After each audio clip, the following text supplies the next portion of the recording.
Space of Grace today. Inspiration on the way. Enough. Part 3. Taking another lap. Yes, knowing the answer was one thing, but actually reaching out to the source of that answer was another. I was still in the valley of decision, and the power of choice rested solely in my hands.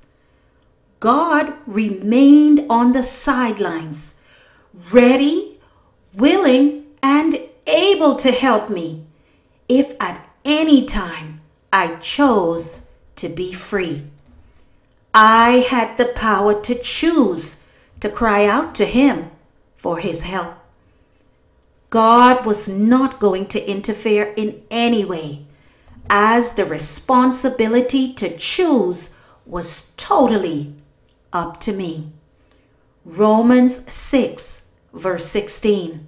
It reads, "Don't you know when you offer yourselves to someone as obedient slaves, you are the slaves of the one you obey, whether you are slaves to sin, which leads to death, or to obedience, which leads to righteousness?"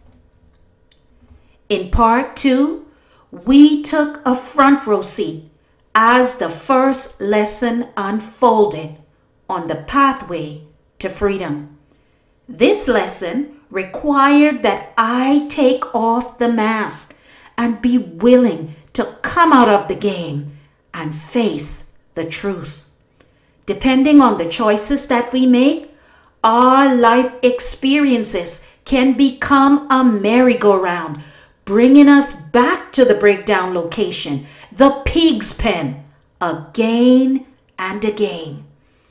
The road now changes, taking us for a loop and bringing us back to the stench and the foul odors of our own choices. The amount of time we stop over at this location is totally up to us. We can decide to take the time to learn the lessons now or continue taking another lap until we learn and apply life's lessons, passing its test. The situations in my life went from bad to worse since I chose to remain a passenger in the craziest ride of my life. Evil was at the wheel, constantly picking up other wretched passengers along the way, including drugs, adultery, misery, confusion, guilt, low self-esteem, and a whole host of other undesirables. This dark influence had filtered its way into every area of my life, literally dragging me deeper and deeper into the mud. Everything around me reeked of dissatisfaction and regret. It is often said that insanity is doing the same thing but expecting a different result.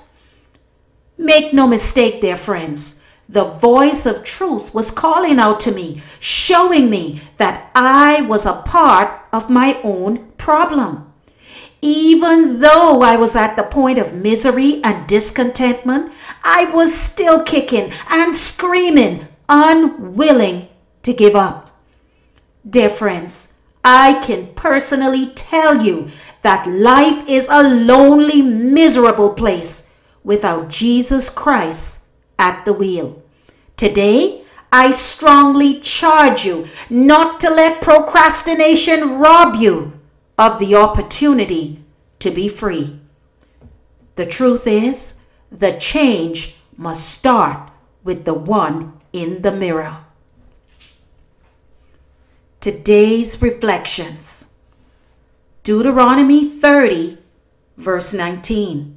It reads, "This day I call the heavens and the earth as witnesses against you, that I have set before you life and death, blessings and curses.